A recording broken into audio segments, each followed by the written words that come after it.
Assalamualaikum warahmatullahi wabarakatuh. Alhamdulillah, alhamdulillahirabbil alamin, wassalatu wassalamu ala nabiyyina Muhammadin wa ala alihi wa sahbihi ajma'in. Alhamdulillah, rabbi zidni ilman, Allahumma anfa'ni bima 'allamtani wa 'allimni ma yanfa'uni warzuqni ilman yanfa'uni, amin. Masih kita lanjutkan kaidah naqiyah atau al-jauharah an-naqiyah fi al-qawaidil fiqhiyah. Kita kemarin terakhir adalah al-qaidatul far'iyatus tsaniyah, yaitu ad-daruratu tuqaddaru biqadariha, ya. Kemudian kita insyaallah akan melanjutkan ke al-qaidatu al-far'iyatus tsalitsatu, itu kaidah cabang dari kaidah al-masyaqqah tajribut taisir yang ketiga gitu ya. Cabang yang ketiga yaitu apa? Bismillahirrahmanirrahim. Idza dhaqal amru ittasa'a. Ya. Maksudnya apa? Idza, ya, dhaqal amru ittasa'a, apabila suatu perkara itu telah jadi sempit, telah menyempit gitu ya. Apabila suatu perkara itu telah menyempit, maka apa? Maka ia akan lapang gitu ya. Maka ia menjadi lapang. Apa tadi? Jadi nanti ada contohnya insyaallah. Jika suatu perkara, ya, atau suatu perkara apabila telah sempit, maka ia menjadi lapang. Apa yang dimaksudnya? Baik, kita contoh. Kita lihat yang pertama, ya. Suqutu wujubi salatil jama'ati ala ashabil a'dzari. Yaitu gugurnya kewajiban salat berjamaah bagi orang-orang yang memiliki uzur. Ya, seperti apa nih? Kal maridhi alladhi yashuqqu alaihi hudurus salati fil masjidi. Seperti orang yang sakit yang sulit baginya untuk menghadiri sholat di masjid. Nah, kalau misalnya orang sakit kemudian susah nih dia mau datang ke masjid, jauh, kemudian dia kesulitan gitu ya, bahkan membahayakan dia, maka ya sudah. Ini kan perkaranya sempit nih. Nih, dokal amru di sini, yaitu apa? Yaitu sakit atau kesulitan. Nah, begini ya. Dokal amru di sini sakit terus kesulitan. Ini namanya dokal amru. Kemudian apa? Ittasa'a. Ya udah diberikan apa? Kelonggaran, kelapangan. Itu ya. Apa kelapangannya itu? Yaitu apa? Suqutu wujubi salatil jamaah. Ya udah baginya apa? Dilapangkan oleh Allah Subhanahu wa taala, yaitu apa? Digugurkan kewajiban baginya untuk menghadiri salat berjamaah. Adapun salat tetap wajib bagi dia, begitu ya. Baik. Atau yang kedua adalah perkara yang sempit, yang kedua adalah waman khasya fawata rihlati safarihi. Jadi seperti siapa yang takut akan ketinggalan apa? rombongan safarnya, ya. Jadi ketika seorang misalnya rombongan zaman dulu di Arab gitu ya. Itu kalau misalnya mereka safar itu rame-rame. Kenapa? Kalau misalnya sendirian itu ada potensi-potensi nanti dibegal begitu ya. Dan itu bisa, kadang begalnya itu nggak main-main, bisa dibunuh juga begitu. Ini kan bahaya.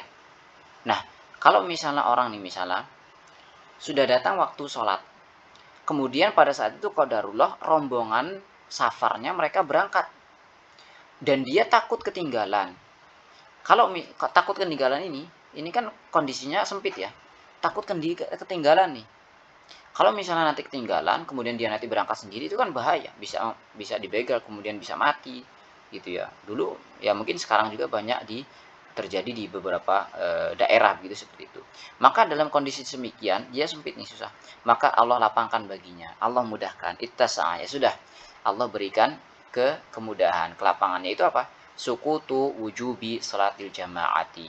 Maka bagi dia juga ya sudah, kewajiban untuk sholat berjamaah gitu ya, dia digugurkan gitu ya. Adapun sholatnya tetap wajib ya, maksudnya sholat berjamaahnya dia gugur gitu ya, kewajiban untuk mengikuti sholat jamaahnya. Jadi misalnya di tempatnya ada sholat berjamaah, terus di sana ada rombongannya udah berangkat, ya udah dia boleh sholat nanti, jadi nggak perlu jamaah bareng gitu ya, bisa seperti itu. Karena ini takut ketinggalan rombongan gitu. Kemudian yang selanjutnya adalah contoh yang kedua, masih di idza dhaqal amru tasa', jawazu khurujil mar'atil mu'taddati min wafati zawjiha min baitiha idza ihtajat ila dzalika li ajli kasbi rizqiha. Diperbolehkannya ya, dilapangkannya oleh Allah Subhanahu wa taala dengan cara memperbolehkan keluarnya perempuan dalam masa iddah dari ditinggalnya seorang perempuan oleh suaminya karena meninggal. Jadi kalau misalnya perempuan ditinggal oleh suaminya atau misalnya suaminya meninggal gitu ya, maka dia iddahnya adalah dia harus tetap di rumah selama walladzina yutawaffawna minkum wa yadharuna azwajan yatarabbasna bi anfusihinna arba'ata asyhuri wa 'ashra. Jadi 4 bulan 10 hari dia apa? Dia wajib penantian ya. Selama masa iddah enggak boleh keluar rumah, yaitu selama berapa? Selama 4 bulan 10 hari. Tapi ketika dia perlu nih ya, ada keperluan ya, itu ihtajat ila dzalika li ajli kasbi rizqiha. Dia butuh rezekinya atau misalnya dia kurang misalnya di rumah nih, nggak ada apa namanya ya, sisaan uang untuk makan misalnya. Ya au syira'i hajiyatiha, atau butuh untuk beli kebutuhan-kebutuhannya. Ya, kebutuhan makan itu kan penting sekali tuh. Ya, atau nanti kalau nggak makan kelaparan bisa meninggal begitu kan. Maka baginya dibolehkan oleh Allah Subhanahu wa taala jawaz. Ya, dilapangkan oleh Allah baginya boleh keluar. Tapi tadi dengan qadrul hajat begitu ya, nggak boleh malah diperbolehkan malah jalan-jalan, itu nggak boleh juga. Idza lam tajid man yashtari laha aulil ilaji. Apabila si perempuan tadi tidak menemukan orang yang bisa mewakilkan dia untuk beli kebutuhan-kebutuhan tadi. Tapi kalau misalnya ahsannya misalnya tetangganya ada yang bisa membelikan, ya belikan lewat tetangga begitu ya, atau aulil ilaji, atau misalnya dia sakit maka ya udah butuh keluar untuk berobat boleh gitu ya, atau beli obat-obatan gitu. Kemudian al-qaidatul far'iyatur rabi'atu, kaidah cabang yang keempat adalah la wajiba ma'al ajzi. Ya. Mislu, jadi nggak ada kewajiban bersamaan dengan adanya kesulitan dan ketidakmampuan. Ini kaidah selanjutnya apa tadi? Tidak ada kewajiban bersamaan dengan adanya kesulitan atau ketidakmampuan gitu ya. Ini tidak secara mutlak ya. Baik. Contohnya seperti apa yang dimaksud dengan nggak ada kewajiban itu? Apakah kemudian orang nggak bisa sholat karena apa? Misalnya sakit kemudian gugur sholatnya, nggak sholat? Nah, nggak juga gitu ya. Tapi di sini ada beberapa kondisi saja gitu ya. Seperti apa misalnya? Man quti'at yaduhu aw rijluhu, ya barang siapa tangannya itu potong ya, terpotong atau kakinya, saqata anhu wujubu ghasliha, ya. Maka baginya gugur apa? Kewajiban untuk membasuh fil wudu'i ila ghairi badal, yaitu membasuh tangan atau kakinya gugur baginya, ya udah fil wudu'i ila ghairi badal, ya dalam wudu tanpa ada ganti atau tanpa badal.